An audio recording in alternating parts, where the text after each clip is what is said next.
Assalamualaikum warahmatullahi wabarakatuh. Perkenalkan, nama saya Lulilianti Pangestu dari kelas 2C TKJ.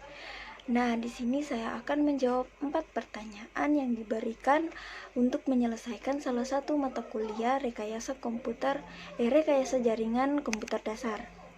Nah, pertanyaan yang pertama yaitu bagaimana sebuah router meneruskan paket data di jaringan. Router akan bekerja secara cerdas untuk dapat mengetahui kemana rute perjalanan informasi atau paket akan dilewatkan. Apakah ditunjukkan untuk host lain yang satu network atau berada di network yang berbeda. Mekanisme jalur untuk mengirimkan paket yaitu ada 5.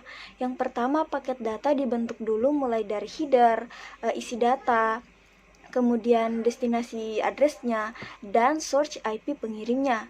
Kemudian dibuat dalam sebuah paket data dan paket tersebut dienkapsulasi melalui Ethernet yang dimiliki oleh perangkat. Dan yang kedua yaitu diteruskan berdasarkan tujuan paket tersebut mau kemana. Nah, yang ketiga, masuk ke router, kemudian diproses berdasarkan paket yang dikirimkan oleh router tersebut. Nah, yang terakhir, ketika sudah menemukan jalurnya, maka router akan menentukan apakah jalur yang akan digunakan oleh paket tersebut directly connected atau remote network. Jikalau berada di directly connected, berarti secara otomatis akan mengirimkan paket data tersebut ke tujuan. Nah, jika destination address dan destination networknya pada routing table tidak ditemukan, berada di directly connected tetapi berada di remote network, maka router akan mengirimkan paket tersebut ke router yang berada di sebelahnya, yang kemungkinan memiliki network yang kemungkinan memiliki network tersebut. Jika tidak ada dari kedua kondisi tersebut, maka paket data akan dibuang atau dinyatakan sebagai invalid paket. Nah, soal yang kedua, bagaimana router menentukan jalur terbaik untuk meneruskan paket data di jaringan? Ketika router menerima paket, router tersebut akan memeriksa alamat tujuan paket dan menggunakan tabel routing untuk mencari jalur terbaik ke jaringan tersebut. Nah, jalur yang terbaik yang akan dipilih oleh router adalah IP address yang memiliki netmask yang banyak networknya. Misalnya pada routing table ini terdapat 3 IP address. IP address yang pertama yaitu 172.16.0.0/25, yang kedua 172.16.0.0/26, dan yang ketiga yaitu 172.16.0.0/27. Nah, yang akan dipilih oleh router dari ketiga IP address ini adalah IP address yang memiliki /27 karena memiliki prefix yang banyak atau panjang. Jika terdapat lagi netmask yang banyak networknya selain /27, misalnya /30, maka router akan memilih /30 sebagai jalur terbaik yang akan dipilihnya. Nah, soal yang ketiga, bagaimana struktur dari routing table dan routing table tersebut digunakan oleh router sebagai penentu arah routing paket data.